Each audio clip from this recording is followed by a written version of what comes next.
If you're trying to lose weight and want to lose it fast, this one is for you. Because you've tried losing weight before and it didn't go well. Either you couldn't stick to it or you did, and when it finished, the weight came straight back.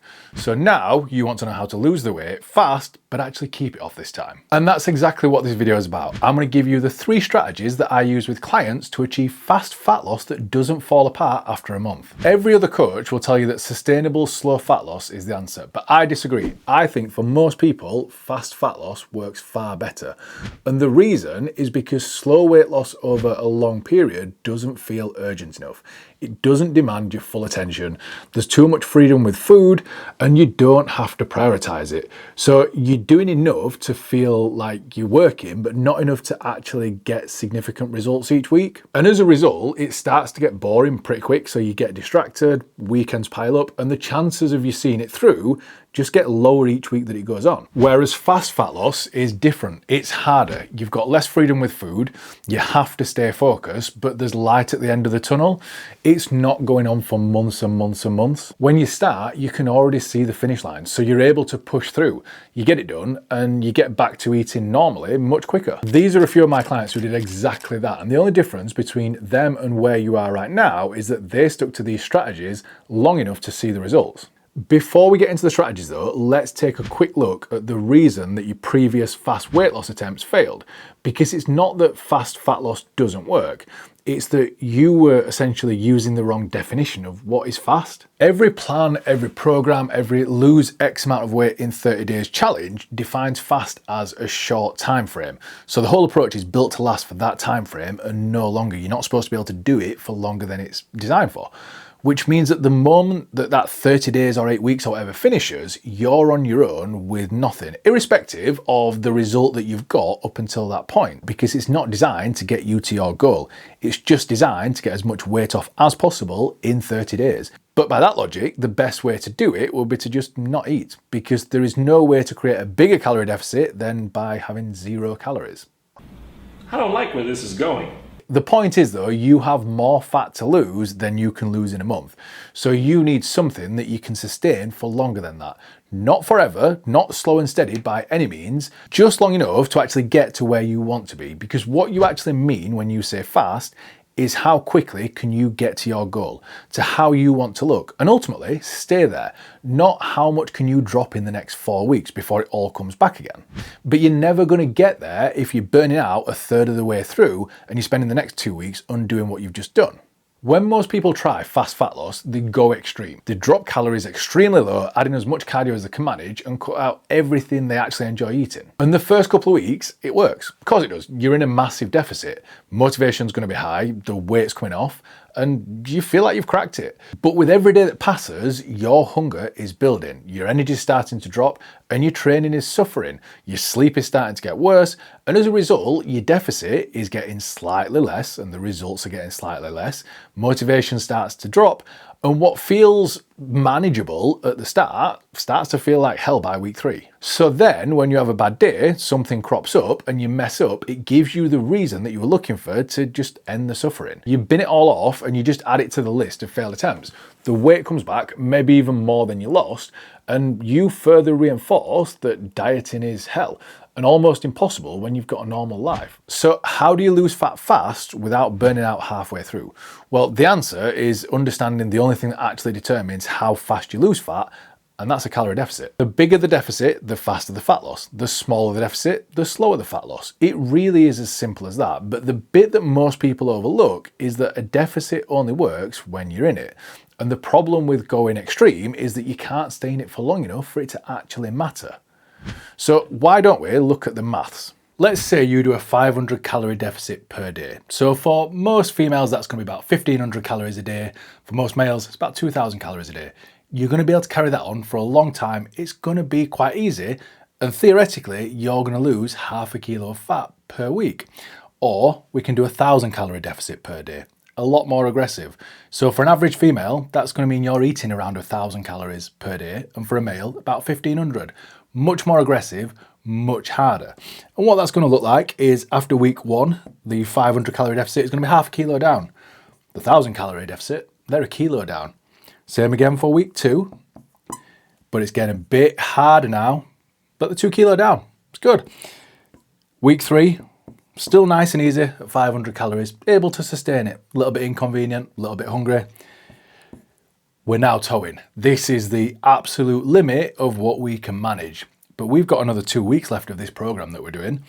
So 500 calories, another half a kilo. And even on week 5, they're going to do the same. That's a 5. Week 4 for the 1,000 kilo, they've fallen off now. They've crumbled. They couldn't take it anymore. They've gone big. They've had Five Guys, they've had cookies, they've had everything that they wanted through these first 3 weeks that they couldn't have. So they've now gained 2 kilos. It's actually not a lot of weight, but it sounds quite dramatic when you've only lost 3. And then the second week, they rein it back in, they get back to normal, and they maintain. So if we look across the whole 5 weeks, the 1,000 calories, they started out strong. They lost 3 kilos, but then they gained 2 kilos. So they actually only lost across the 5 weeks 1 kilo. We look at the 500 calorie one, they've dropped half a kilo every week, which means they've actually dropped 2.5 kilos over the 5 weeks. They're more likely to keep that off. They've also not absolutely ruined their relationship with food and dieting because they've seen just how easy it can be. Now, you don't have to go really low, really easy, or really hard. There's a whole 500 calories in between there, but people seem to want to either go 500 or 1,000. No one's using a 600 or an 800 calorie deficit, and there's no real reason for that. But we need to find where is manageable that is somewhere between these two approaches. So you can stick to it for the full 5 weeks, but not so hard that you're dropping off after the 3. So we want to create the biggest deficit that you can maintain without making your life fall apart. If you want to work out what that number actually looks like for you, I've built a free deficit calculator. The link is in the description below. It actually takes into account where you are now from the information that you give it, so it can work out what's going to be realistic for you, and it will let you see what the deficit looks like based on how hard you tell it to push. You can play about with the numbers, you can make it harder, make it easier, but ultimately you can build something that is realistic for you. Right, so now you've got the principle, the biggest deficit possible without crashing out. But knowing that and actually doing it are 2 different things. So here are the 3 things that make the biggest practical difference to how fast you can lose fat without pushing the deficit so hard that it falls apart. Number 1, protein. This is the one that will make the biggest difference because high protein keeps you fuller on fewer calories. It allows you to retain muscle mass, and it's got the biggest thermic effect of any macronutrient, which basically means you'll burn more energy just as a byproduct of eating it. The reason a lot of aggressive diets fall apart isn't necessarily because the calorie target was wrong, it's because hunger becomes unbearable. If we can sort the hunger by increasing protein, we can sort the diet. You want to hit roughly 1.5 to 2 grams of protein per kilo of body weight. And it might feel foreign to eat that much protein, but that's a good thing because it's going to keep you conscious. You're going to have to think about it and you're less likely to get bored. It's going to have to be a priority. So more protein, less hunger, bigger deficit for longer equals faster fat loss. Number 2 then, steps. Not extra cardio sessions. I know that's not what you were expecting, but hard cardio makes you hungry. Depending on what cardio, it can make you really hungry. And the hungrier you are, the more likely you are to eat, which is just going to chip away at the deficit that you've just created by doing the cardio in the first place. And the chances are you're probably going to eat some more on top of it as well. But daily movement, walking, steps, and just not sitting down at every chance you get is going to burn more over the course of a day than a 45-minute Stairmaster session. And it doesn't spike your hunger in the same way either. If you can work it in something productive, like cleaning the house or walking to the shop, or even spending the time that you're walking on the phone taking calls for work, it's going to make calories a normal part of your day, not something that's going to require extra time, which means less friction and ultimately more chance of doing it. It doesn't have to be 10,000 steps, just 2,000 to 4,000 more than you're currently doing will give you a significantly bigger output than you've got at the minute.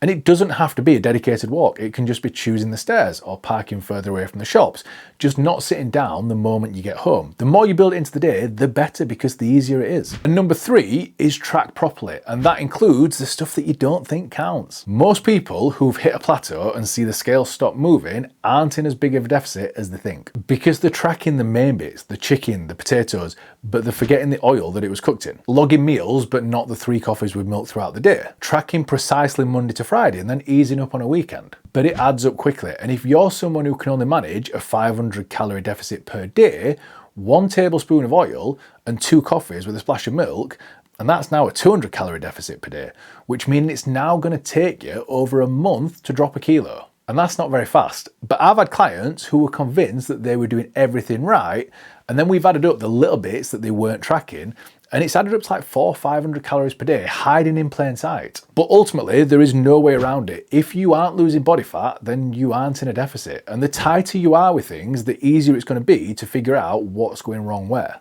Tighten your tracking before you start changing your diet, and for most people, doing that alone without touching anything else tends to get the scales moving again. And that's it. That is how you achieve fast fat loss. It's not cutting everything out for 4 weeks and seeing what happens. It's finding the biggest deficit that you can actually sustain by hitting your protein, moving more, and tracking honestly, and not stopping before you get to where you want to be. The people who lose weight fast and actually keep it off aren't the ones who go hardest at the start. They're the ones who were able to go hard for long enough to actually see the results. There's a big difference. And every time you fall off halfway through, you're not just back to zero, you're actually making the next attempt harder because you're reinforcing that idea that it just doesn't work for you.